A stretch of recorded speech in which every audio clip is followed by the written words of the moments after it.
చదువుల్లో మాత్రమే ఆసక్తి ప్రదర్శించాలని, చదువులో మాత్రమే రాణించాలని అటు విద్యార్థులు కానీ తల్లిదండ్రులు కోరుకోవడం సహజం. ఇటువంటి పరిస్థితులలో ఒక శారీరక మానసిక వికాసాన్ని కలిగించే ఎన్సీసీ లాంటివి, అదేవిధంగా పరేడ్లో పాల్గొనటం, వీటితో పాటు దానికి సాంస్కృతిక కార్యక్రమాలు తోడైతే అది ఎవరిలాగా అంటే శ్రీశ్రేష్ఠలాగా ఉంటుంది. హనుమకొండ ప్రాంతానికి చెందిన పాషికంటి శ్రీశ్రేష్ఠ ఇటీవల న్యూఢిల్లీలో జరిగిన రిపబ్లిక్ డే ఉత్సవాల్లో ఒక నెల రోజుల పాటు కఠోర శ్రమ కోర్చి పాల్గొంది. అంతేకాకుండా స్వయంగా ప్రధానమంత్రి, రాష్ట్రపతి గారులతో సంభాషించే అవకాశం దొరికింది. వీటన్నిటికి తోడు తెలంగాణ ప్రాంతం నుంచి ఏకైక వ్యక్తి శ్రీశ్రేష్ఠ మాత్రమే సాంస్కృతిక కార్యక్రమాల్లో కూడా ఎంపికైంది. మరి ఈ అనుభవాల అన్నిటి వెనక ఆమెకున్న ఆసక్తి ఏమిటి, ఎవరు ప్రోత్సహించారు, తర్వాత అక్కడికి వెళ్ళిన తర్వాత ప్రధానమంత్రి గారితో, రాష్ట్రపతి గారితో మాట్లాడుతున్నప్పుడు ఆమె ఎదుర్కొన్న అనుభవాలు ఏంటి తెలుసుకునే ప్రయత్నం చేద్దాం. First of all Srishreshta, congratulations. Thank you so much sir. ఏంటిది, ఎట్లా అనిపించింది, నీ ఎక్స్పీరియన్స్ నువ్వే చెప్పాలి. ఎందుకంటే ఒక ప్రైమ్ మినిస్టర్ని, రాష్ట్రపతిని కలుసుకోవడం మామూలు విషయం కాదు. అట్లా కలుసుకుంటున్నప్పుడు నీకేమనిపించింది? జర్నీ అయితే చాలా పెద్దది. ఫస్ట్ టైం ఒక వేరే స్టేట్కి వెళ్ళాను. I was in a different state, away from home. And అప్పటి వరకు మేము హార్డ్ వర్క్ చేస్తూ ఉండే, కానీ ఏ మూమెంట్ అయితే మేము లైక్ ప్రధానమంత్రిని కలిసాము, వైస్ ప్రెసిడెంట్ని కలిసాము, అప్పుడు అనిపించింది అక్కడ విన్యూనో ఆ ఫీలింగ్ ఒకటి, అన్ని రోజులు చేసిన హార్డ్ వర్క్ అంతా ఒకటేసారి ఎస్ దిస్ మూమెంట్ అనేసి అనిపించింది. Sometimes this feeling is unexpressable, ఎందుకంటే దట్ ఈస్ డిఫరెంట్. అండ్ నాకు లైఫ్లో ఇంకోసారి అట్లాంటి ఫీల్ వస్తుందో రాదో అనేది తెలీదు.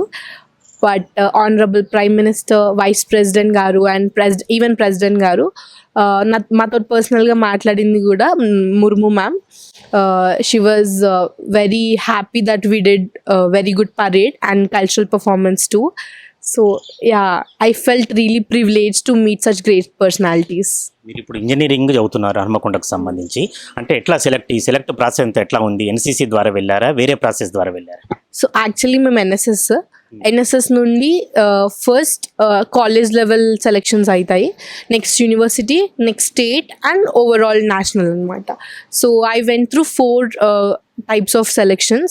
అండ్ మాకు సెలెక్షన్ ప్రాసెస్ వచ్చేసి రన్నింగ్ చేపిస్తారు, పరేడ్ చేపిస్తారు, and there will be a personal interview. So I passed everything. And next ప్రిఆర్డీసీకి వెళ్ళాము. దేర్ స్టేట్ వైజ్ చూసారనమాట. ప్రిఆర్డీసీలో there were again 200 to 400 people from 5 states. అక్కడ కూడా there was huge competition, 30 members ఉండే. We stayed in విజయవాడ ప్రిఆర్డీసీలో 10 days. అక్కడ parade training అయ్యింది మాకు. తర్వాత సెలెక్షన్ ప్రాసెస్ స్టార్ట్ అయింది. They saw cultural, they saw our behaviour and parade and interview, 4 types అనమాట. So I gave my best in cultural and as well as parade. Expectation ఉండే నేను select అవుతా అని, but there was also huge competition for me. And thankfully I came, నేను వచ్చాను. అయితే NCC లాంటిలో ఉండే కఠోర శ్రమను ఎన్ఎస్ఎస్ ద్వారా మీరు వెళ్ళారు. ఇవన్నీ దాటుకుంటూ వెళ్ళినప్పుడు 1 month పరేడ్ చాలా ఇబ్బందికరంగా ఉంటుంది. ఎప్పుడన్నా అయ్యో వెళ్ళిపోవాలి అనుకున్నారా, లేదన్నా ఇబ్బంది అనిపించింది? యాక్చువల్గా మధ్యలో ఎన్ఎస్ఎస్ మేము నేషనల్ సర్వీస్ స్కీమ్, కొంచెం లైక్ డిస్క్రిమినేషన్ ఉండే మాకు అక్కడ. ఆనెస్ట్గా చెప్పాలంటే ఆర్డీసీలో there was discrimination between north and south లాగా. I wanted to give up because అక్కడ ఉన్న వాళ్ళు నా పర్సనాలిటీని జడ్జ్ చేశారు దట్ ఐ కుడెంట్ డూ అని చెప్పి. బట్ ద నెక్స్ట్ డే నేను 6 kilometers కంటిన్యూస్గా పరేడ్ చేసి చూపెట్టాను. క్వశ్చన్స్ చేశారా వాళ్ళు? యా, అంటే ఫ్యాట్ ఉన్నో చేయలేవు, లాంగ్ టైం చేయలేవు, because we have to parade for 8 kilometers. So but I did it. Then our drill instructor was also, he realized. And అప్పటి నుంచి I worked hard. Give up చేద్దాం అనుకున్నా కానీ ఈవెన్ మై మామ్, డాడ్ చాలా నాకు motivate చేశారు. And I didn't give up and చేశాను. ఫైనల్గా we were all there in the parade. 26 జనవరి రోజు ఒక వేరే దేశపు అధ్యక్షుని ముందు సమక్షంలో ఇన్ని వేల మందితో కదులుతున్నప్పుడు ఆ ఫీలింగ్స్ కానీ లేదా మీకు అనిపించిన మాటలు ఎట్లా ఉన్నాయి?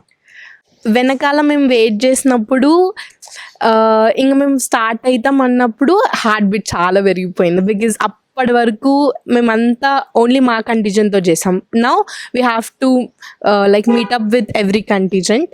సో మేము స్టార్ట్ అయినాము, people started recording us, people were clapping. అదంతా అవుతుంటే స్ట్రెయిన్ అనిపించలేదు మాకు ఫస్ట్ టైం ఆ పరేడ్ చేయడం ఏదైనా కూడా. So it was just so honoured అనమాట, చాలా ఆనర్డ్గా ఫీల్ అయినాం సెల్యూట్ కొట్టినప్పుడైనా కూడా.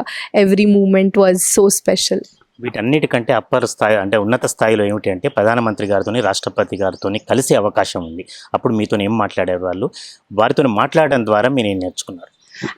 పిఎం సార్ తోటి లైక్ మాట్లాడడానికి ఛాన్స్ రాలేదు, బట్ ఇంటరాక్ట్ అయ్యాం అంతే. అండ్ వైస్ ప్రెసిడెంట్ గారితో బిహైండ్ ద స్క్రీన్స్ మేము ఇంటరాక్ట్ అయ్యాము. వాళ్ళు అడిగారు how are we, everything was good and all are not, అంటే మేము హాస్టల్లో ఉంటున్నాము, ఫుడ్ అయినా మాకున్న ఫెసిలిటీస్ అయినా అన్నీ ఉన్నాయని అడిగారు. అండ్ యా, మా ప్రోగ్రామ్ ఆఫీస్ అక్కడ కంటిజెంట్ లీడర్స్ ఏవైతే ఉన్నారో వాళ్ళు ఆన్సర్ చేశారు. అండ్ మేము you can see one photograph లైవ్లో కూడా అవుపడుతుంది. మేము అక్కడ నిల్చున్నప్పుడు they were talking to us, sir మాట్లాడుతుండే. అండ్ ప్రెసిడెంట్ మ్యామ్కి కూడా మా పరేడ్ చాలా నచ్చిందంట. బికాజ్ మా only contingent only Nari Shakti అని మేము ప్రూవ్ చేసాము. అండ్ ఈవెన్ కల్చరల్లో కూడా only hours was the only contingent with whole girls. మిగతా కంటిజెంట్స్లో బాయ్స్ కూడా మిక్సప్ అయి ఉండే. So that feels so special. Special నారీ శక్తికి ద్వారా ఏం చెప్పదలుచుకున్నారంటే ఏం present చేయదలుచుకున్నారు? Women can do anything, women can prove anything. Irrespective of how they look, they can prove anything. అది మీ parade ద్వారా మీరు సెలెక్ట్ అవ్వడం ద్వారా నిరూపించుకున్నారు. హనుమకొండకు వచ్చిన తర్వాత మీకు ఎలాంటి ట్రీట్ లభించింది? మీ కాలేజ్ కావచ్చు, పేరెంట్స్ కావచ్చు, మీ నేబర్స్ కావచ్చు, ఇప్పుడు కలెక్టర్ గారు కావచ్చు. అక్కడ ఉన్న ఒక స్పెషల్ ఫీల్ నేను ఎప్పుడైతే లైక్ మా డాడీ ఐస్లో చూసానో అప్పుడు నేను గెలిచినారు అబ్బాయి అనిపించింది. వెన్ హీ క్రైడ్, నా ఫ్యామిలీ ఫ్రెండ్స్ ఎవరైతే ఉన్నారో close to my heart, to my dad's heart, వాళ్ళు నాకు వచ్చి ఫెలిసిటేట్ చేయడం స్టేషన్లో, they brought a flag. And ఆ మూమెంట్ చాలా స్పెషల్ అనిపించింది. And it was so special for me. Collector గారు ఏమన్నారు? కలెక్టర్ యాక్చువల్గా కూర్చొని మాట్లాడే టైం దొరకలేదు. పని ఒక రోజు ఖచ్చితంగా కూర్చొని కాఫీ తాగకుండా మాట్లాడదాము. It feel so special. నువ్వు ఒక్కదానివే తెలంగాణ నుంచి సెలెక్ట్ అయ్యావు అండ్ ఈ డిస్ట్రిక్ట్ నుంచి ఒక్కదాన్ని సెలెక్ట్ అయ్యావు. I'm very proud of you అని అన్నారు. ఇంకొకటి శ్రీశ్రేష్ఠ, చాలామంది ఏంటంటే ఏదో ఒక ఫీల్డ్లో ఒక స్థాయికి వెళ్ళిన తర్వాత మళ్ళీ అక్కడితో ఆపేస్తారు. అంటే ఏమైనా రీజన్స్ ఉండొచ్చు. నీ గోల్ ఏమిటి దీని ద్వారా కంటిన్యూ? సో యాక్చువల్గా పరేడ్ అక్కడి వరకు నాకు ఇట్ వాజ్ ఆనర్డ్, కానీ కల్చరల్లో కూడా నేను ఎక్కువ ఇంట్రెస్ట్ చూపెట్టాను. Because I'm classical dancer since 2012. So నాకు కల్చరల్లో చాలా ఇంట్రెస్ట్ పెట్టాను, ఇంకెక్కువ స్ట్రెంత్ పెట్టాను. ఇది అయిపోయిన తర్వాత ఆ సర్టిఫికేట్ అండ్ వైఈపీ సెలెక్షన్స్ జరుగుతాయి, యూత్ ఎక్స్చేంజ్ ప్రోగ్రామ్ అని. సో దాంట్లో నా టార్గెట్ అబ్రాడ్కి వాళ్ళు పంపిస్తారు సెలెక్ట్ అయితే. So I'm trying for that. My dream is to develop a dance school in abroad. So I hope this certificate helps me. అందుకే I worked hard. First చెప్పాలంటే నాకు main opportunity వచ్చింది మా కిడ్స్ కాలేజ్ వల్ల. Satish programme officer Satish Chandra sir and మా principal Ashok sir చాలా help చేశారు. 1 month అకాడమిక్స్కి దూరం ఉండడం అంటే you know how it is like. But వాళ్ళు మళ్ళీ లెక్చరర్స్తో నాకు పర్సనల్గా క్లాసెస్ చెప్పేయడం అయినా కానీ లేకపోతే అటెండెన్స్ అయినా అన్నీ they are taking care of me. And I'm very much thankful to Kids W College and Kakatiya University. Thank you.